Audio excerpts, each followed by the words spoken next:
తెలంగాణ అందరికీ నమస్కారం. ఉమ్మడి వరంగల్ జిల్లా ప్రజాప్రతినిధులందరూ కూడా ఇక్కడ ఉన్నారు. వారందరికీ నమస్కారం. వేదిక మీద ఉన్నటువంటి బీఆర్ఎస్ శ్రేణులకు అట్లానే జాగృతి శ్రేణులకు పేరు పేరున నమస్కారాలు. ఈ కార్యక్రమానికి విచ్చేసినటువంటి ప్రెస్ మిత్రులందరికీ ప్రత్యేకంగా ధన్యవాదాలు తెలియజేస్తా ఉన్నాం. ఇవాళ వరంగల్లో సమ్మక్క సారలమ్మ దర్శనానికి రావడం జరిగింది. క్షమించాలి, జలుబు ఎక్కున్నందుకు గొంతు కొంచెం డిఫరెంట్గా ఉంది. సమ్మక్క సారలమ్మ దర్శనానికి రావడం జరిగింది. మరి ఇవాళ సౌత్ ఇండియాలోనే ఒక కుంభమేళగా మనం చెప్తాం. అటువంటి జాతర అత్యద్భుతంగా లక్షలాది మంది దర్శించుకునేటటువంటి జాతర. ఆ జాతర యొక్క సన్నాహ కార్యక్రమాలు మీకు తెలుసు, ముందే ప్రారంభమవుతాయి. పెద్ద ఎత్తున ఎప్పుడు పోయి దర్శించుకున్న పుణ్యం అనే చెప్తారు. సో ఈ సందర్భంగా ఇక్కడికి దర్శనానికి రావడం జరిగింది.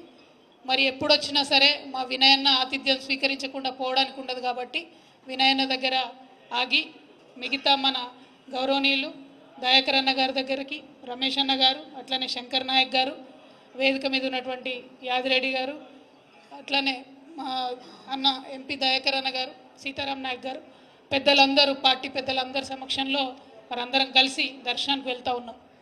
ఈ సందర్భంగా ఒక విషయాన్ని ఉమ్మడి వరంగల్ జిల్లా ప్రజలందరికీ కూడా నేను గుర్తు చేయదలుచుకున్నాను. మన జిల్లాలో ఇటువంటి జాతర ఉండడం, యావత్ భారతదేశంలో గిరిజనులందరూ కూడా ఒక పుణ్యస్థలిగా దర్శించేటటువంటి ప్రదేశం మన జిల్లాలో ఉండడం నిజంగా కూడా మన అదృష్టం.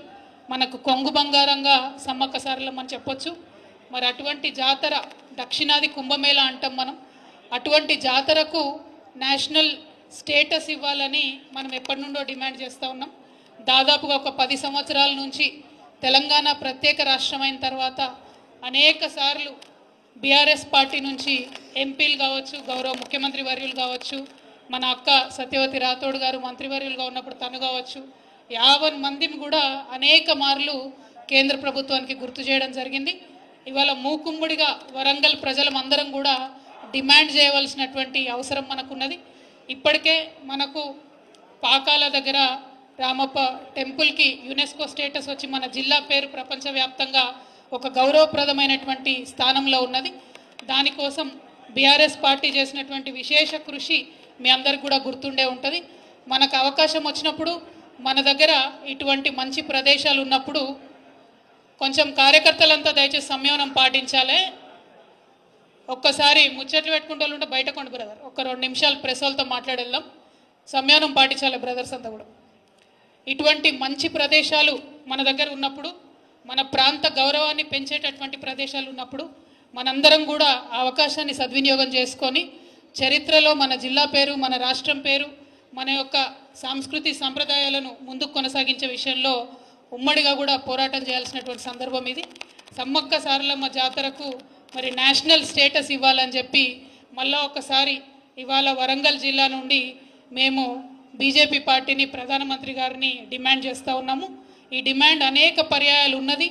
దీన్ని చేయదగ్గ విషయమే, దూరమైనటువంటి అంశం కాదు, కష్టమైనటువంటి అంశం అంతకన్నా కాదు. ఎన్ని లక్షల మంది సందర్శిస్తారో అవి కంటిన్యూస్గా చెప్తూ ఉంటారు.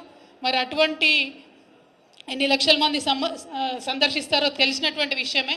అన్ని లక్షల మంది యొక్క ఆత్మగౌరవ విషయం అవుతుంది కాబట్టి ఖచ్చితంగా national project, national festival status Sammakka సారలమ్మకి ఇవ్వాల్సిందిగా నేను బీజేపీని డిమాండ్ చేస్తూ ఉన్నాను. గౌరవ ప్రధానమంత్రి గారిని రిక్వెస్ట్ చేస్తూ ఉన్నాం. అదేవిధంగా మరి గుర్తించినారు సమ్మక్క సారలమ్మ జాతరను కాబట్టి ట్రైబల్ యూనివర్సిటీకి పార్లమెంట్లో బిల్ పాస్ చేసేటప్పుడు కూడా బీఆర్ఎస్ పార్టీ ప్రపోజ్ చేసిన విధంగానే సమ్మక్క సారలమ్మ పేరుతో ట్రైబల్ యూనివర్సిటీ బిల్ పాస్ అవ్వడం మనందరం సంతోషించదగ్గ విషయం. ఇదివరకే అన్న దయాకర్ అన్న గారి నేపథ్యంలో, జిల్లాలో సత్యవతక్క గారి నేపథ్యంలో ల్యాండ్ ఇవ్వడం, అట్లనే రాష్ట్ర ప్రభుత్వం నుంచి ఇవ్వాల్సినటువంటి 15 కోట్ల రూపాయలను కూడా ఇచ్చి త్వరితగతుల పనులు వేగవంతంగా స్టార్ట్ చేయడానికి ఈ జిల్లా ప్రజాప్రతినిధుల యొక్క కృషి, బీఆర్ఎస్ పార్టీ ప్రజాప్రతినిధుల కృషి ఉందని చాలా సగర్వంగా మనం చెప్పుకోవచ్చు. ఎందుకంటే ఒక మంచి పెద్ద యూనివర్సిటీ 850 కోట్ల రూపాయలతో ఇక్కడ జిల్లాలో ఎస్టాబ్లిష్ కాబోతా ఉంది. అనేక మందికి ఉపాధి వస్తుంది, అనేక మందికి మంచి అవకాశాలు వస్తాయి. కాబట్టి దానికి సంబంధించి మొత్తం ఎఫర్ట్ అంతా కూడా పెట్టినటువంటి బీఆర్ఎస్ పార్టీ జిల్లా ప్రజాప్రతినిధులందరికీ కూడా ధన్యవాదాలు తెలియజేస్తూ ఉన్నాం.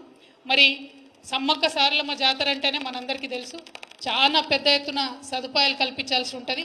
ఉమ్మడి ఆంధ్రప్రదేశ్లో ఈ జాతరను బాగా నెగ్లెక్ట్ చేస్తే తెలంగాణ రాష్ట్రం ఏర్పాటు కాగానే మొట్టమొదటిసారి గౌరవ ముఖ్యమంత్రి గారు అప్పుడు కేసీఆర్ గారు 100 కోట్ల పైచిలకు డబ్బులు ఇచ్చి ఒకటే ఫస్ట్ ఇయర్లోనే మంచి జాతరకు అన్ని ఏర్పాట్లు చేసి తర్వాత ప్రతి సంవత్సరం 75 కోట్లు ఇచ్చుకుంటూ మంచి ఏర్పాట్లు చేస్తూ వచ్చినాం. మరి కనీసం 3800 బస్సులు నాకు తెలిసి లాస్ట్ టైము జాతరకు మనం పెట్టి మంచి ఏర్పాట్లు చేసినాం. ఒక్క వరంగల్లోనే దాదాపుగా 90 పాయింట్స్లో బస్సెస్ని పెట్టి ఎటువంటి ఇబ్బంది లేకుండా ప్రజలను అప్పుడు తరలించినాం. యావత్ తెలంగాణ వ్యాప్తంగా 51 చోట్ల స్పెషల్ బస్సెస్ వేసి ప్రజల్ని తరలించడంలో ఈజీ కావడంలో చేసినాం. ఇవాళ మరి మనందరికీ తెలుసు, గ్రామాలలో ఉండే పరిస్థితి మీడియా మిత్రులకు ప్రజలకు కూడా తెలుసు. బస్సులలో ఎప్పుడైతే ఈ ప్రభుత్వం వచ్చిన తర్వాత మహిళలకు ఉచితం అని చెప్పినరో అప్పటి నుండి విపరీతంగా రష్ ఎక్కువైతున్నటువంటి సందర్భాన్ని మనం చూస్తున్నాం. అనేక చోట్ల గొడవలయ్యి వివిధ రకాలైనటువంటి అసౌకర్యానికి ప్రజలు గురవుతున్నది మనం చూస్తూ ఉన్నాం. సో ఇంకా ఆ పథకం ఒక గాడిలో పడేలోపే మరి సమ్మక్క సారమ్మ జాతర వస్తూ ఉంది. కాబట్టి ఈ జాతరకు ప్రత్యేకించి ప్రజలకు అసౌకర్యం కలగకుండా మరి పురుషులకు ప్రత్యేకంగా బస్సులు వేస్తారా, లేకపోతే మహిళలకు వేసే బస్సులే ఇంకా పెద్ద ఎత్తున పెంచుతారా, ఏదో ఒకటి చేయాలి. కానీ బాధ్యత తీసుకొని ఈ జాతరకు వచ్చే ప్రజలు ఇబ్బంది పడకుండా ప్రభుత్వం దీనిపైన ప్రత్యేక దృష్టి పెట్టవలసిందిగా మేము విజ్ఞప్తి చేస్తూ ఉన్నాం. ఎందుకంటే లక్షలాది మంది వచ్చేటటువంటి జాతర, అనేక సదుపాయాలు ఇక్కడ చేసి ఈ జాతర యొక్క ప్రతిష్టను మనం పెంచుకుంటే నేషనల్ స్టేటస్ కూడా మనకు వస్తుంది. కాబట్టి దాని మీద ప్రభుత్వం సీరియస్గా దృష్టి పెట్టాలని చెప్పి నేను కోరుతా ఉన్నాను. అదేవిధంగా బీఆర్ఎస్ పార్టీకి సంబంధించి ఎప్పుడైనా కూడా వరంగల్ ఉద్యమానికి సంబంధించి మనకు పెట్టని కోటగా ఉన్నది. ఈసారి ప్రజలు పెద్ద ఎత్తున కాంగ్రెస్ పార్టీ వైపు మొగ్గు చూపినారు. సో కాంగ్రెస్ పార్టీకి ప్రభుత్వానికి చాలా బాధ్యత ఉంటుంది. వరంగల్ ఒక ప్రత్యేకమైనటువంటి స్థానం. వరంగల్లో జరిగేటటువంటి అన్ని కార్యక్రమాలకు మరి ప్రత్యేక శ్రద్ధ పెట్టి ప్రజలు మీ మీద పెట్టినటువంటి బాధ్యతను విస్మరించకుండా మరి పనిచేయాల్సినటువంటి బాధ్యత ప్రభుత్వం మీద ఉంటుందని ఈ సందర్భంగా వారికి గుర్తు చేస్తూ ఉన్నాం. At the same time BRS party కార్యకర్తలు ఎట్టి పరిస్థితులలో మీరు మనోస్థైర్యం కోల్పోవద్దు. రాజకీయాలలో ఎగుడు దిగుడులు ఉంటాయి, ఇటువంటి పరిస్థితులు వస్తుంటాయి. కానీ సంయమనం పాటించి ఓపికతో ఉండి మన యొక్క సిద్ధాంతాలను ప్రజల్లోకి మళ్ళీ తీసుకెళ్తూ ప్రజల మనసును చూరగొనడం ద్వారా మళ్ళీ మనం మంచి స్థానంలో సుస్థిరంగా వెనక్కి రావడం జరుగుతుంది. ధైర్యం కోల్పోకుండా బలంగా ఉండాలి. ఎందుకంటే ఉమ్మడి వరంగల్ జిల్లా ఎప్పుడైనా కూడా మనం అభివృద్ధిలో ఎక్కడ వెనక వెళ్ళలేదు. చాలా అద్భుతమైనటువంటి అభివృద్ధిని చేసినాం. కానీ అలవిగానటువంటి వాగ్దానాలు చేసి అలవిగానటువంటి అబద్ధాలు చెప్పి ఒక రకంగా ప్రజల్ని మభ్యపెట్టి మరి ఇవాళ ఇటువంటి పరిస్థితిని మనం గమనిస్తూ ఉన్నాం. సో ఈ పరిస్థితి ఎన్నో రోజులు ఉండదు. కార్యకర్తలందరూ కూడా ధైర్యంగా ఉండాలని చెప్పి నేను మీ అందరికి కూడా విజ్ఞప్తి చేస్తూ ఉన్నాను. ఇక అనేకమైనటువంటి సమస్యలు వస్తూ ఉన్నాయి. ఇవాళ ఎగ్జిస్టింగ్ 44 లక్షల మందికి ఏదైతే పెన్షన్లు వస్తూ ఉన్నాయో వాస్తవానికి ఎటువంటి ఇబ్బంది లేకుండా పెన్షన్లు ఎవరికైతే వస్తున్నాయో వాళ్లకు పెంచి డైరెక్ట్గా జనవరి 1వ తారీఖు నుండి ప్రభుత్వం ఇవ్వాలనుకుంటే ఏదైతే 2000 పెన్షన్ ఉందో 4000 చేస్తామని చెప్పినారు. ప్రజలకు అసౌకర్యం కలగకుండా డైరెక్ట్గా 1వ తారీఖు నాడు 2000 వస్తున్న వాళ్ళందరికీ 4000 ఇచ్చి ఆ తర్వాత అప్లికేషన్స్ తీసుకుని ఉంటే ప్రజలకు కూడా సౌకర్యంగా ఉండేది. సరే ఏమైతేనేమి డిసెంబర్లో పెన్షన్ రాలేదు, జనవరిలో పెన్షన్ రాలేదు, రైతు బంధు రాలేదు అనేటటువంటి చర్చ గ్రామాల్లో సాగుతూ ఉంది. కాబట్టి త్వరితగతిన ప్రభుత్వం ప్రజలకు భరోసా ఇచ్చి జనవరి 1వ తారీఖునన్న పెండింగ్ ఉన్నటువంటి డిసెంబర్ పెన్షన్ను, జనవరి పెన్షన్ను మరి పెంచినటువంటి పెన్షన్ను తప్పకుండా త్వరితగతిన ప్రజల అకౌంట్లో వేస్తారని చెప్పి మేము కోరుతూ ఉన్నాం. ఈ అప్లికేషన్లు పెట్టుకుంటున్నటువంటి ప్రజలు అనేక రకమైనటువంటి సందేహాలను వ్యక్తం చేస్తూ ఉన్నారు. మరి అన్ని డీటెయిల్స్ అడుగుతున్నారు కానీ బ్యాంక్ అకౌంట్ డీటెయిల్స్ అడుగుతలేరు. మరి ఇదేం సంగతి? ఒకవేళ యాక్సెప్ట్ అయిన తర్వాత మళ్ళా బ్యాంక్ అకౌంట్ డీటెయిల్స్ అడుగుతారా?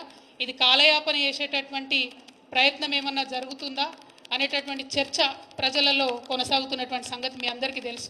అట్లనే 200 యూనిట్ల కన్నా తక్కువ ఉన్నటువంటి వారందరూ కూడా ఫ్రీ కరెంట్ ఇస్తామని చెప్పడం జరిగింది. మరి డిసెంబర్ నెల కరెంటు బిల్లు వచ్చే జనవరికి వస్తుంది కాబట్టి మరి అప్పుడు కట్టాలనా వద్దా అనేటటువంటి చర్చ కూడా ప్రజల్లో జరుగుతున్నది. ఇంకా చాలా అనుమానాలు ప్రజలకు ఉన్నాయి. మరీ ముఖ్యంగా మహిళలు చాలామంది మమ్మల్ని అడిగేది ఏంటంటే చాలా ఇండ్లలో మగవాళ్ళ పేరు మీదనే గ్యాస్ సిలిండర్ ఉంటుంది. మరి అటువంటి ఇండ్లలో మాకు అసలు వర్తిస్తుందా వర్తించదా 500కు గ్యాస్ సిలిండర్ అనేటటువంటి అనుమానాలు వ్యక్తం చేస్తున్నారు. ఏదైతే ఒకటే ఫార్ములో అన్ని 6 గ్యారెంటీలకు సంబంధించి డేటా తీసుకుంటామని చెప్పిండ్రు. అందులో మరి ఇప్పుడు 5 గ్యారెంటీలకు సంబంధించిన డేటానే తీసుకుంటున్నారు. నిరుద్యోగ భృతి అనేటటువంటి కాలమే లేకుండా చేసినారు. మరి యువ మిత్రులందరూ కూడా కొద్దిగా కన్ఫ్యూజన్లో ఉన్నారు.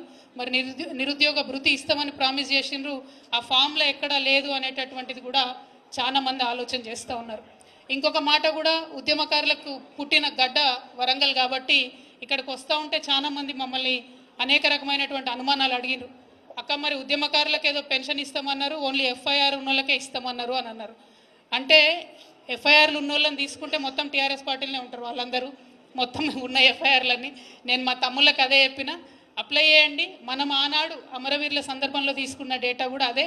ఎఫ్ఐఆర్ ఉండాలని ఆనాడు అంటే ఆనాడేమో విమర్శించారు మనని, ఎఫ్ఐఆర్ లేకపోతే ఎట్లుంటుంది అని. ఇవాళనేమో అదే రూల్ పెడతా ఉన్నారు. సో మరి ఇప్పుడున్న ప్రభుత్వం ఎవరైతే అప్పుడు విమర్శించిండ్రో, మరి ఇప్పుడు ఎఫ్ఐఆర్ పెడితే ఎంతమందికి ఇవ్వగలుగుతాము, ఎంతమంది మీద ఎఫ్ఐఆర్లు ఉంటాయి, ఎంతమంది మీద ఎఫ్ఐఆర్ కాపీలు ఉంటుంది, ఎఫ్ఐఆర్ లేకుండా ఉద్యమాలు చేసి అనేక కష్టాలు పడ్డటువంటి వారి సంగతి ఏంది అనే ప్రశ్నలు వాళ్ళు మనల్ని అడిగినారు. మరి అదే ప్రశ్న ఇవాళ ప్రజల నుంచి మాకు ఎదురవుతూ ఉంది. నా రిక్వెస్ట్ ఏంటంటే అందరూ కూడా అప్లై చేయండి, ఎఫ్ఐఆర్ ఉన్నా లేకున్నా ఉద్యమకారులందరూ కూడా అప్లై చేయండి. మరి ప్రభుత్వం రెస్పాన్స్ ఎట్లా ఉంటుందో కూడా చూడండి. అట్లానే కరెంటు బిల్లుకు సంబంధించి కూడా నేను బలంగా నమ్మేటటువంటి విషయం, 200 యూనిట్లకు తక్కువ ఉన్న వాళ్ళు ఎవరు కూడా కరెంటు బిల్లు కట్టకపోతే మంచిదని నేను అనుకుంటా ఉన్నా. ఎట్లాగో ఫ్రీగా ఇస్తామని చెప్పారు కాబట్టి జనవరిలో వచ్చేటటువంటి బిల్లును కట్టకపోతే బాగుంటుంది అనేటటువంటిది సూచన చాలామంది ప్రజల నుంచి మాకు అందుతున్నది. నేను మళ్ళీ తిరిగి అది ప్రజలకు చెప్తా ఉన్నాను. సో ఇట్లా ఒక్కొక్కటి కొంత కన్ఫ్యూజన్ ఉన్నది. ప్రభుత్వం కొన్ని విషయాల్లో క్లారిటీ ఇవ్వాల్సినటువంటి అవసరం ఉన్నది.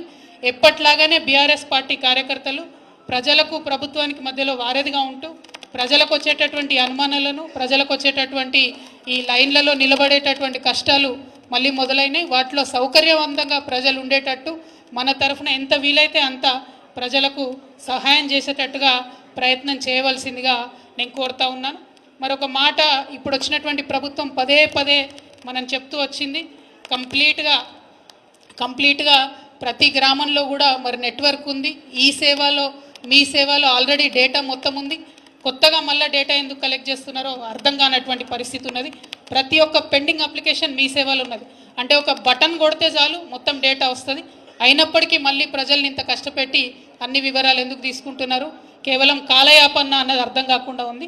సో ఈ ప్రభుత్వానికి చేసేటటువంటి సూచన ఒకటే, రాబోయేటటువంటి సమ్మక్క సారలమ్మ జాతర మీద ప్రత్యేకమైన శ్రద్ధ పెట్టండి, ఎక్కువ బస్సులు వేయండి. మహిళలకు ఉచితంగా ఇస్తామని చెప్తున్నటువంటి బస్సెస్ ఉన్నాయి కాబట్టి మరి పురుషులకు ప్రత్యేకంగా వేస్తారా, ఎట్లా ఏర్పాటు చేస్తారో చేయండి. ఈ జాతరలో మాత్రం ప్రజలు ఇబ్బంది పడకుండా ప్రయత్నం చేయవలసిందిగా కోరుతా ఉన్నాను. Thank you. జై తెలంగాణ.